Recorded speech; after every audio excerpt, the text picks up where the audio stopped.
Honourable colleagues, it is an understatement to say that this legislation has been contentious.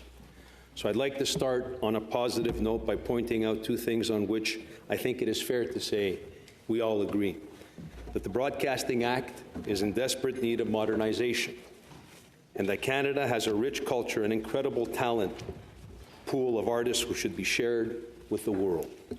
And I disagree with the government and on some of my colleagues is how we go about doing that without compromising the individual choice that is at the core of what is offered by the Internet.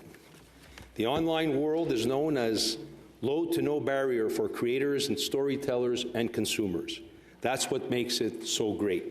It's all about options, with the Internet providing limitless opportunities for creators, consumers to reach each other based on their own individual choices. Best of all, one person's choice doesn't affect the ability of another person's choice to see content based on their own preferences and choices. One creator's success doesn't come at the cost of another creator's success.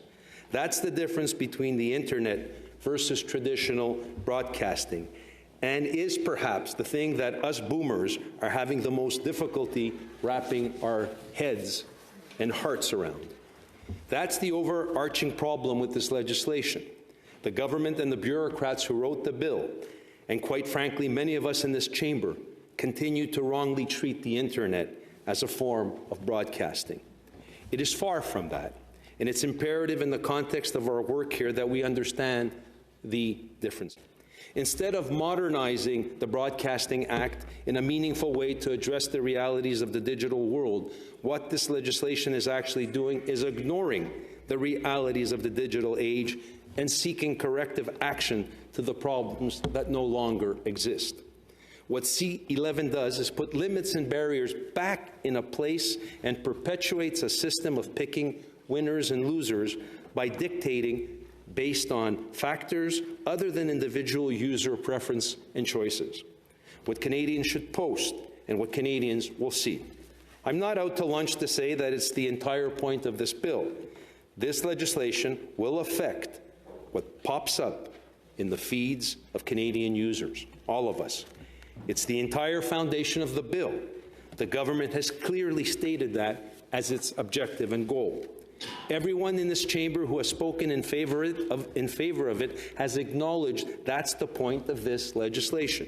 It's to ensure the online undertakings promote and showcase content based on criteria laid out by the government through its regulator.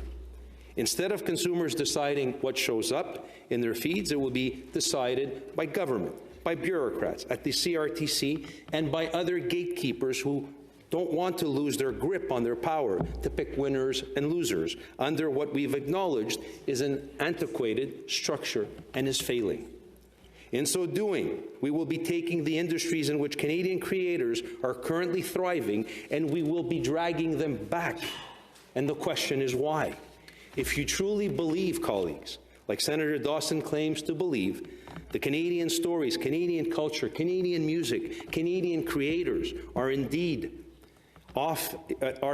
of government intervention in order to thrive in the digital age, I would say you're not paying attention.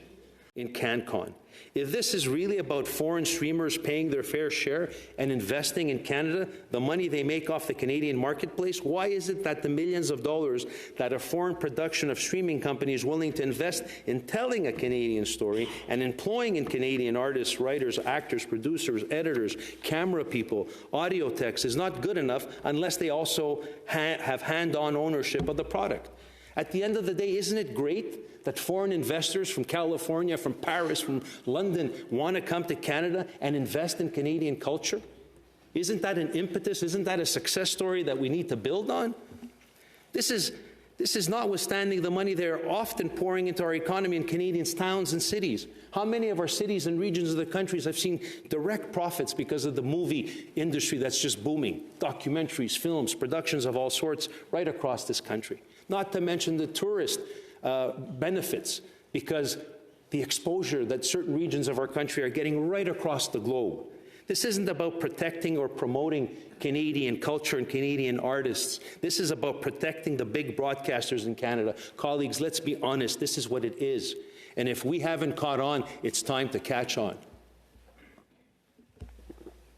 It's about protecting the status quo. It's about those guys in the corner offices at Bell Media and to the CRTC. Part of the problem with that is while the government continually uses the catchphrase, platforms are in, users are out. That's not how the internet works, colleagues. Users of a platform are directly affected by any regulation imposed on the platform itself, especially when it comes to something like discoverability. Platforms are empty shells. They're just highways. The beef and the meat is always filled by the digital-first content producers. Those Canadians right across the country that provide that content on those platforms. The other part of the problem is that I'm not convinced the regulator is hearing it, no matter how many times the government says it. Recall this very telling exchange between Senator Wallin and then Chair of the CRTC, Ian Scott, when he appeared before our committee this past June. And remember, this is the CRTC that will be left and given the full leeway to interpret and create the regulations. Senator Wallin said to Mr. Scott, and I quote, "This is very important, colleagues. I know that you, the minister, and other officials insist that you're not regulating user-generated content, but I think there's a bit of parsing the words. You will regulate the platforms, and then the platforms will impose your rules and directives, as you said. You won't manipulate the algorithms. You will make the platforms do it. That is regulation by another name. You're regulating either directly and explicitly or indirectly, but you are regulating content." End of quote from our colleague, Senator Wallin. The response from Mr. Scott, "You are right."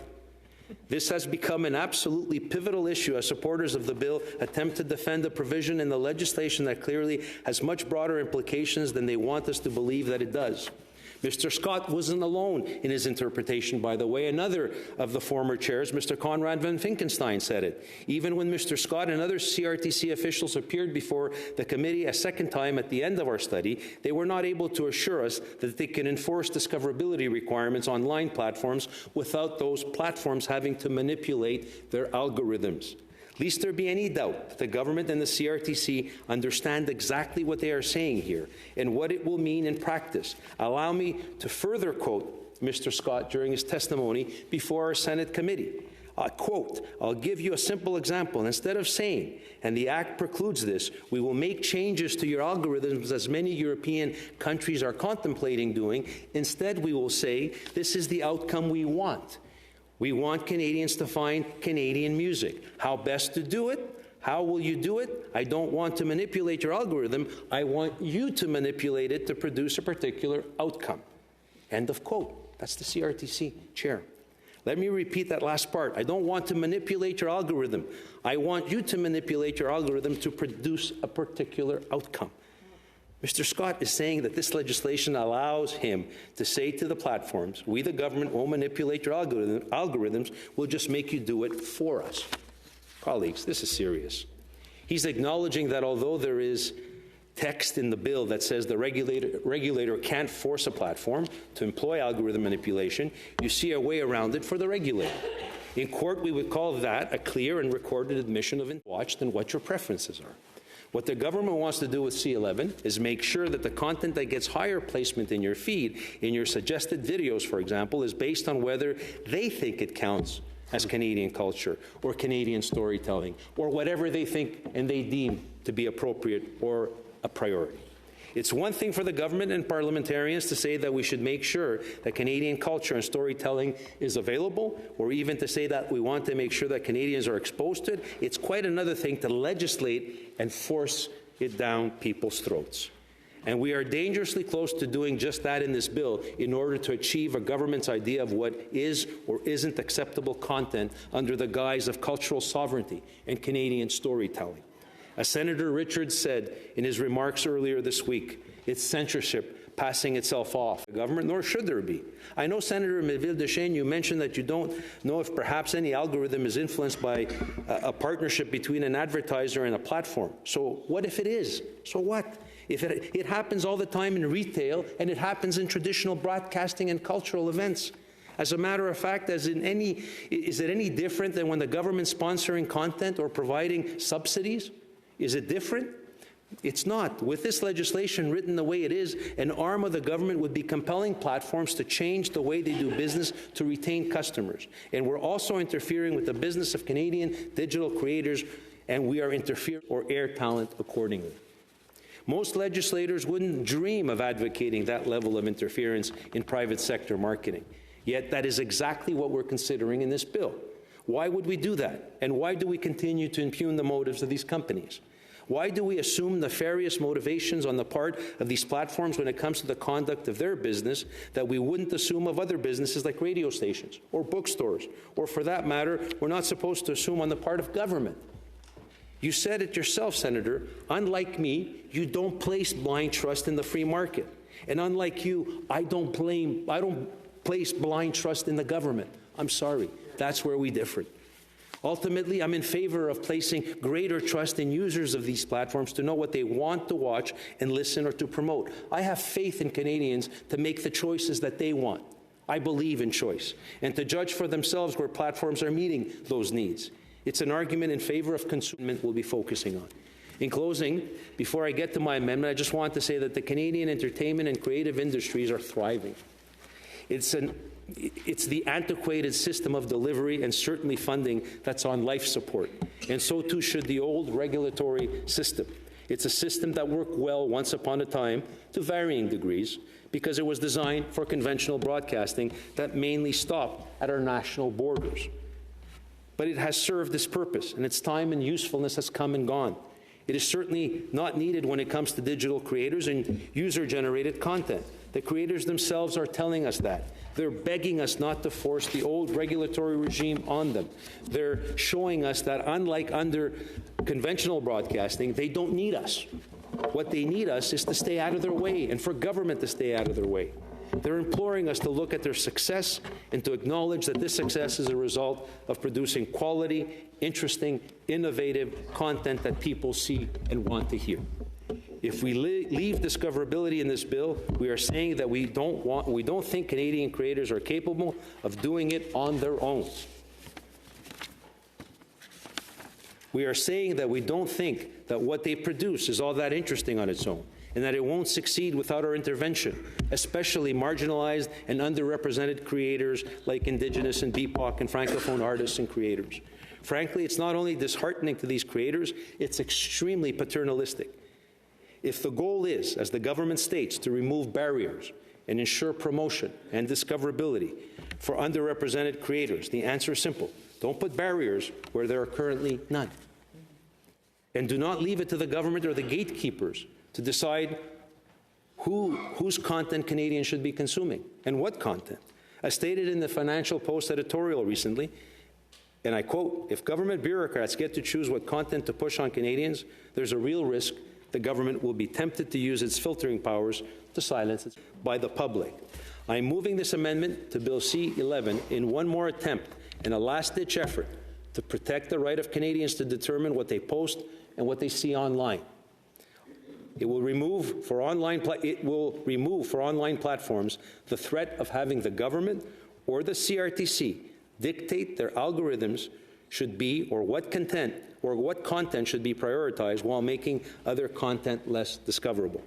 Essentially, allow Canadians their choice and allow the system to function as Canadians want it to in terms of what they see, what they hear, and what they post. With that, colleagues, I move that Bill C11, as amended, be not now read a third time, but it be further amended in Clause 3, as amended by the decision of the Senate on December 14, 2022, on page 8, by replacing line 31 with the following. Allow the discoverability of Canadian program. B, in Clause 10, as amended by the decision of the Senate on December 14, 2022, on page 14, by replacing lines 27, 30, 230 with the following. Services for selection by the public. Thank you, colleagues, and thank you for your consideration. Yeah.